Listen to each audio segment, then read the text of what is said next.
Alrighty, I've got the Warrior X3 and I'm going to put it on the low mode. There's only two modes, low and high. Makes it easy for these shots. So that's low. And I mean, that is, for a low mode, it's still pretty high. I tell you, that's 300 lumens. But it's making quite easy work of this field up ahead. I really like that round hotspot. It's just perfect. I don't know how else to describe it. Perfectly round and smoothed off around the edges. Okay, look at that. But you still have a bit of spill here on the ground. Okay, decent amount of spill to see what is going on, but it is impressive that it is able to still tint the trees out the back. Now let's put this on turbo, or the high mode really. Oh my god, look at that. This is impressive. Really impressive. I don't know how else to describe it, but the beam is just really clean. And compared to some of the other lights that I have, they throw just as far, but the quality of the beam is just something extraordinary. I don't know how else to describe it. You can see it on camera anyhow, but just how circular it is and how focused it really is, like a little portable hotspot, making easy pickings of all these trees out the back. That field in the center as well there, you can just see all the way to the back, tinting those trees. It's not really hitting, I don't think it's hitting that tree right at the back in the center, that darker tree at the back. That would be something like 700 plus meters, but it is hitting everything else. Okay.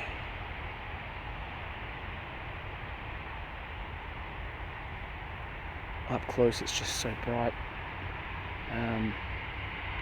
Now let's put it back onto the low mode again. Still quite sufficient.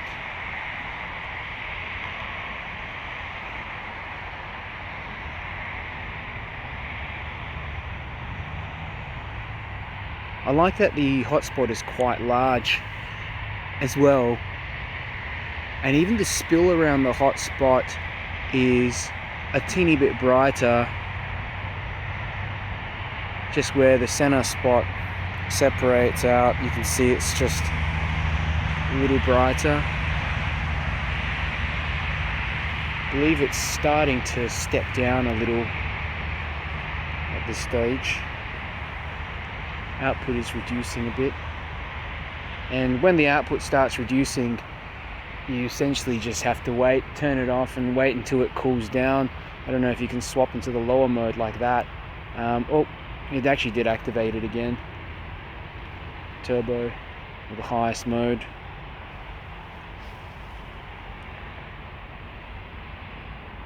It's a very impressive light, and with that SFT70 you really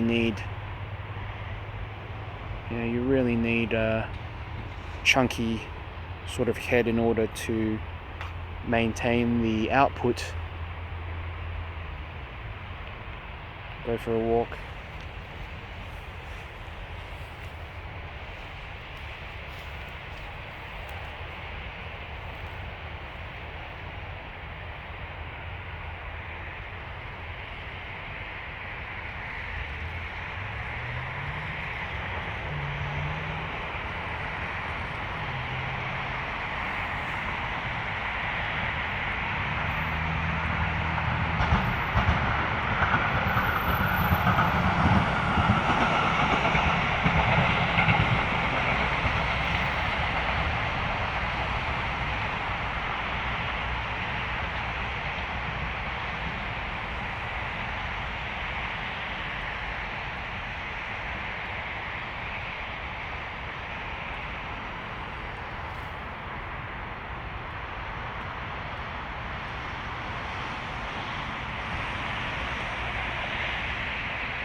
and you could see me before just kind of trying to reactivate the turbo, and it wouldn't reactivate again. And then suddenly it's just reactivated. I think that there's definitely a sensor inside. I don't think it's a timer. It just, I guess, picks up the heat of the flashlight because it is ramping down faster as well. So there is some kind of sensor in there,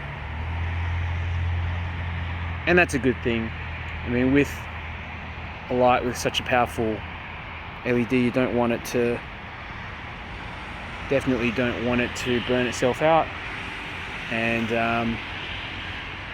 yeah, nice, and it's kind of warm on the hands, but it is not uncomfortable at all. I really think they could even push it further, if you ask me.